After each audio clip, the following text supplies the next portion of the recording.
ایک آدمی وہ 70 سال کی اس کی عمر ہو گئی.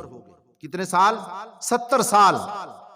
اور جا رہا ہے، راستے میں گر پڑتا ہے، چوٹ لگی، اس کی ٹانگ ٹوٹ گئی. وہ کہنے لگا میری ماں نے بچپن میں مجھے بد دعا دی تھی، آج 70 سال کے بعد ماں کی بد دعا کیا ہو گئی ہے؟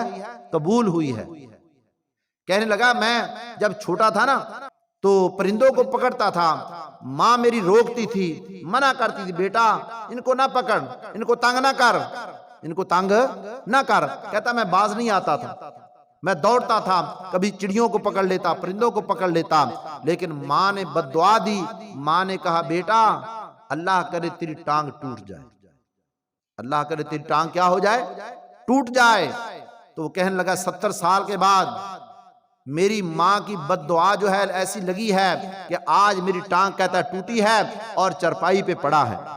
پیارے پیغمبر صلی اللہ علیہ وسلم نے فرمایا 70 ولی دعا کریں، 70 ولی دعا کریں، اور ایک طرف ماں ہاتھ اٹھا دے اپنے بیٹے کے لیے، اپنے بیٹے کے لیے ماں ہاتھ اٹھا دے، دعا کرے. تو اللہ پاک فرماتے ہیں کہ 70 ولیوں کی دعا اللہ بعد میں قبول کرتے ہیں، لیکن بیٹے کے حق میں ماں کی دعا اللہ پہلے قبول فرما لیتے. تو اس لیے والدین کو بھی چاہیے کہ والدین کو بھی چاہیے اپنی اولاد کو بد دعا نہ دے. اگر بد دعا دے دی اور وہ قبولیت کا وقت تھا، وہ بد دعا قبول ہو گئی، پھر ساری زندگی مارے مارے ماں باپ پھرتے ہیں کہ میری جو ہے اولاد اس پر یہ مصیبت آ گئی ہے، یہ پریشانی آ گئی ہے.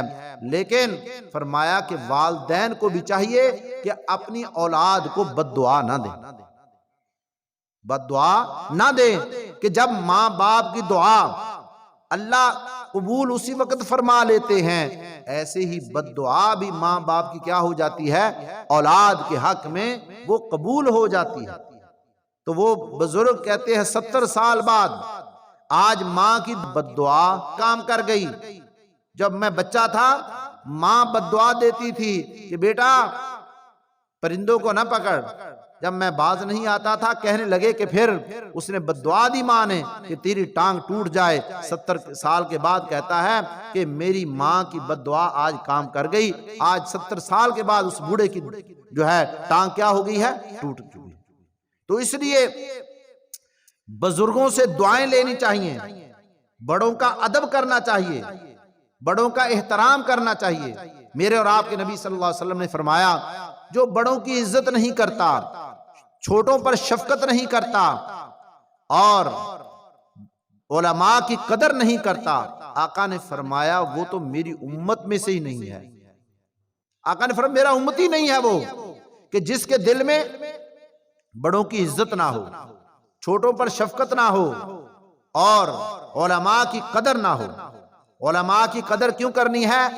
میرے اور آپ کے نبی صلی اللہ علیہ وسلم نے فرمایا العلماء ورثۃ الانبیاء. علماء کون ہیں؟ علماء انبیاء کے وارث ہیں، علماء انبیاء کے وارث ہیں. تو اس لیے آقا نے فرمایا علماء کی کیا کرنی ہے؟ قدر کرنی ہے، بڑوں کی عزت کرنی ہے. کیوں؟ بڑے جو ہے نا ان کی نیکیاں زیادہ ہیں، ان کی عمر زیادہ ہے، بڑوں کی نیکیاں بھی کیا ہے؟ زیادہ ہیں. تو اس لیے ان کی کیا کرنی ہے؟ عزت کرنی ہے. چھوٹوں پر شفقت کرنی ہے. کیوں؟ جو چھوٹے ہیں عمر میں، ان کی عمر کم ہے، ان کے گناہ کم ہیں، ان کے گناہ کیا ہے؟ کم ہیں.